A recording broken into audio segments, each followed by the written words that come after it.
We have Ceili McCabe of West Virginia. You've been in a lot of NCAA finals. This is the first title. How does it feel? It's like really surreal. I think each year I know who I'm up against, and it's incredibly hard. And coming in fresh and not racing another event, I think I knew I could compete, and so. But it'll take a while to sink in for sure. Yeah. What do you think was the difference this year that took you to the top of the podium?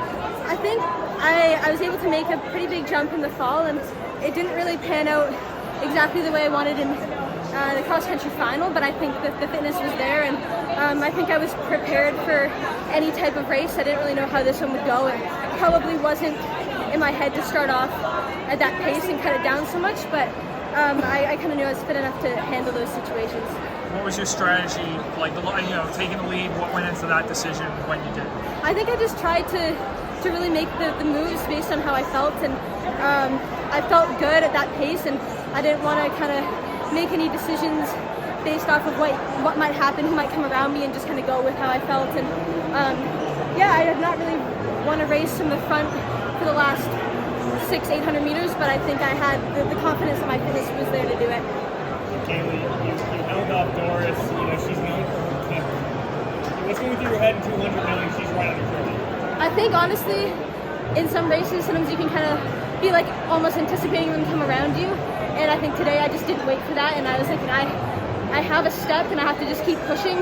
If she comes around me, I'm gonna have to respond. But I tried to kind of not cross that bridge till it came, and fortunately she didn't pass me. So those first couple of laps seemed pretty relaxed. Is that what you were expecting from the race?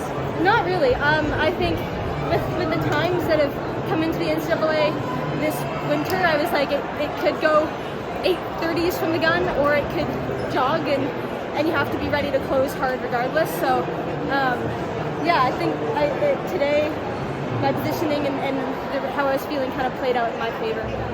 When the pace started to pick up, how were you prepared for that pace change? I think when you know the caliber of athletes in the field, you know at some point it's going to pick up.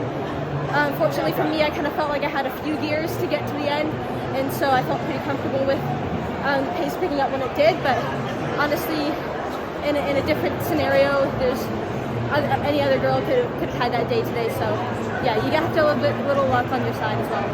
When that pace picked up, did you feel like the fact that you were fresher than some of the other women in the field, is that a mental advantage for you? Yeah, I mean, I know that all these women are very capable of running very strong races back to back, but at the same time, I have somewhat of the privilege to be coming in a little fresher, so I think that can't hurt you.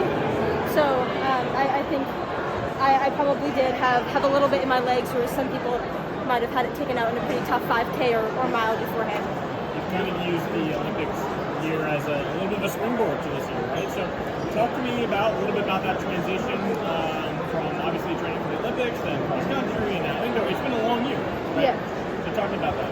I think last year, I have to give all of kind of the thanks to my coach. He's very impressively plans out my year and is really, really patient and is pretty methodical, and I kind of put a lot of trust in him. But it also goes back and forth to how I'm feeling, and I think we were able to use the Olympic year to maybe not get some incredible PRs, but really work on building a good base to where I wanted to be competitive in cross country, and didn't pan out, but I was able to be competitive, and I think from then on we kind of know that we just have to do a little sharpening to get ready for something like this. But the ultimate goal is the steeple outdoors, and a lot of my competitors will be in that as well, and I think that's going to be kind of the real test of the whole year. Speaking of the steeple, obviously it's one of those events where you want to race it a few times, you don't want to race it too many times. What's that, going to look like for you? You're going to run some more 5Ks, jump down to the mile, try to get some speed in your legs? Or? I think definitely kind of jump down to the 1500 a bit. I haven't really gotten what I've wanted to out of myself in the mile or the 15, and then really be selective about what meets that we pick for the steeplechase. But I know I'm going to have to be ready to run in teens at least, probably under 9:12. So I think knowing that, I have to be stronger and be able to close. Everyone has a different training philosophy, coaching philosophy. Some people start doing barriers in December, right?